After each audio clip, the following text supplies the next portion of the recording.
Good evening, everyone. Welcome to the channel. Before I begin, here are my disclaimers. Today I am going to give you an update about Greif Inc. quarterly report.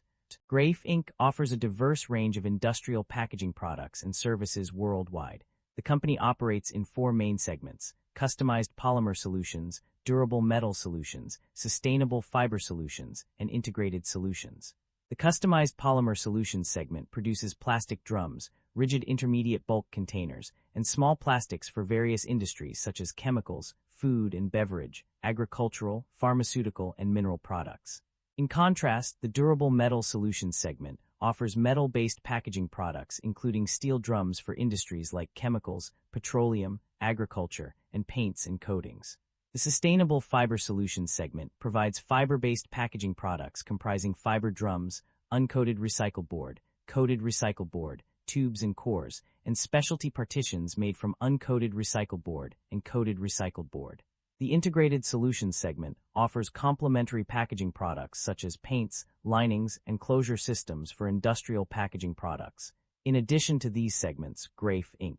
also manufactures and sells rigid industrial packaging products including steel, fiber and plastic drums, rigid intermediate bulk containers, jerry cans, and other small plastics. The company also provides container life cycle management, logistics, warehousing, and other packaging services. Furthermore, it purchases and sells recycled fiber, produces and sells adhesives, and offers remanufactured and reconditioned industrial containers. Overall, Greif Inc.'s product offerings include a wide range of industrial packaging products such as drums, containers, jerry cans, closure systems, paints, linings, and adhesives. The company also provides various services including container life cycle management, logistics, warehousing, and packaging services. The stock price of Greif Inc. has seen a significant increase of over 20.95% in the past year, with a total shareholder return of 22.55%. Several key events have contributed to this growth. The company's Cone 2026 earnings report showed a substantial rebound in profitability, driven by the divestiture of its containerboard business and cost optimization efforts. This led to a surge in net income and adjusted EBITDA, with Greif also reducing its debt and authorizing additional share repurchases.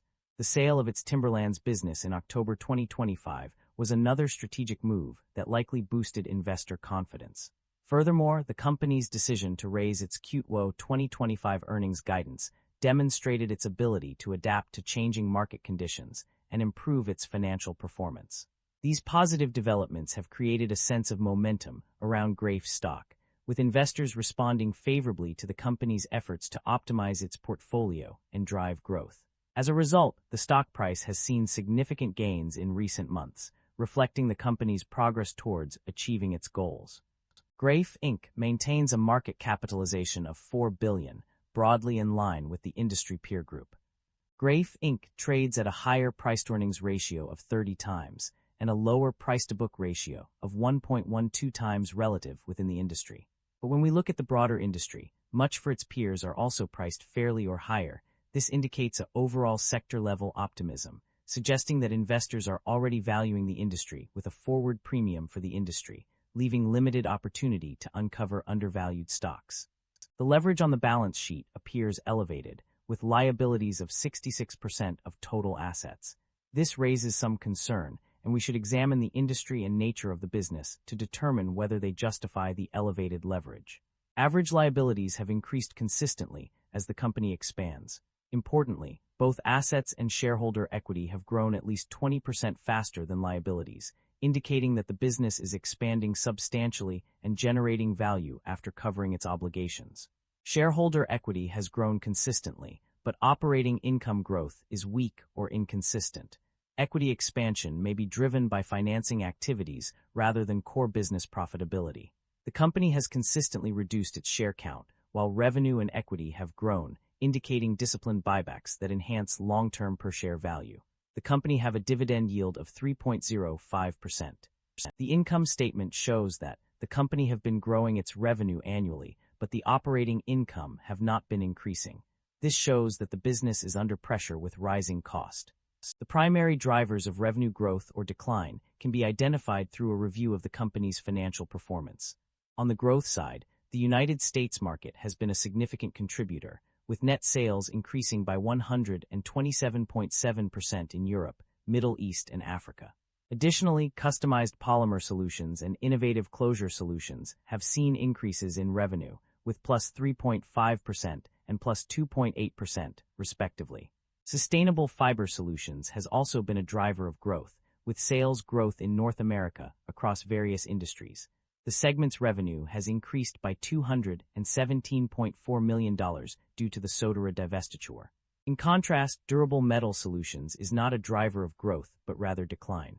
On the decline side, containerboard business has seen significant losses, with net sales decreasing by minus $281.6 million and cost of products sold decreasing by minus $227.2 million.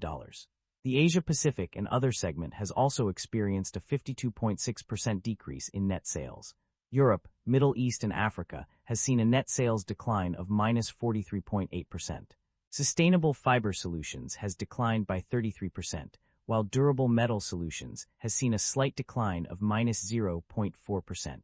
The company's consolidated revenue has declined by $34.1 billion. The financial performance of the company underwent a significant transformation between 2024 and 2025. Net income skyrocketed by 578% from $26.7 million to $180.9 million, indicating a substantial improvement in the company's bottom line. This increase is also reflected in the net income margin, which rose from 1.1% to 18.4%, a remarkable 17.3% jump. The profit margins also witnessed a notable change. The gross profit margin increased by 0.8 percentage points to 20.4%, while the operating profit margin surged from 3.4% to 25.8%. This significant improvement in operating efficiency is likely due to a decrease in operating expenses, as mentioned on page 6. The adjusted EBITDA margin also saw an increase of 2.6 percentage points to 12.3%. The reasons behind this remarkable turnaround are not explicitly stated, but it can be inferred that the company's business performance or other factors contributed to these improvements. Nonetheless, the data suggests a significant shift in the company's financial health, indicating a more stable and profitable future. The company's debt level has undergone significant fluctuations over the past year. Initially, there was a slight increase, page 4, followed by a notable decrease of $1.2 billion in the current portion of long-term debt and $259.7 million in long-term debt, page 5. This trend continued with a further reduction due to divestitures, pages 16-17. The company's debt level decreased from $914.8 million to $655.1 million between September 30, 2025, and December 31, 2025, page 19, with the long-term debt standing at $659 million as of December 31, 2025, page 20. Additionally, outstanding balances for U.S. RFA and European RFA decreased during this period. In terms of interest expenses, there was a notable decrease of minus 38.7% from $15,900,000 in 2024 to $9,700,000 in 2025, page 37, indicating that the company's debt burden has become less costly over time. Management is signaling a cautious outlook for the company's future performance. A key strategic shift has been made with the sale of its containerboard business, which will likely have significant implications for the company's operations and revenue streams. Despite anticipating pricing pressure due to industry consolidation, management is focused on reducing costs through rationalization efforts. This suggests that the company is taking proactive steps to mitigate potential negative impacts on profitability. Management also emphasizes the importance of adjusted EBITDA as a key metric for evaluating the company's performance. This indicates a focus on measuring financial performance in a way that accounts for non-cash items and provides a more accurate picture of the company's underlying earnings power. Looking ahead, management anticipates continued funding of working capital needs, capital expenditures, cash dividends, debt repayment, and acquisitions at current levels. However, the company also expects softness in the industrial economy, with no significant improvement in customer demand expected for the remainder of the year. This suggests that the company is preparing for a potentially challenging operating environment. The company's financial activities have been multifaceted. One notable aspect is its dividend payment history. The records indicate that the company has indeed paid dividends to its shareholders on multiple occasions, as mentioned in pages 2, 6, and 43 of the documentation. In addition to paying dividends, the company has also engaged in share buybacks. This strategy allows the company to repurchase its own shares from the market, potentially increasing shareholder value. The records confirm that the company has bought back shares on at least 3 separate occasions, as noted in pages 6, 27, and 43 of the documentation. There are growing concerns among businesses regarding the accumulation of excess inventory and potential disruptions to their supply chains. Inventory buildup can lead to wasted resources, increased storage costs, and decreased product freshness, ultimately affecting a company's bottom line. On the other hand, supply chain disruptions can result in delayed or missed shipments, impacting customer satisfaction and loyalty. These concerns are particularly relevant as companies struggle to adapt to changing market demands and manage their inventory levels effectively.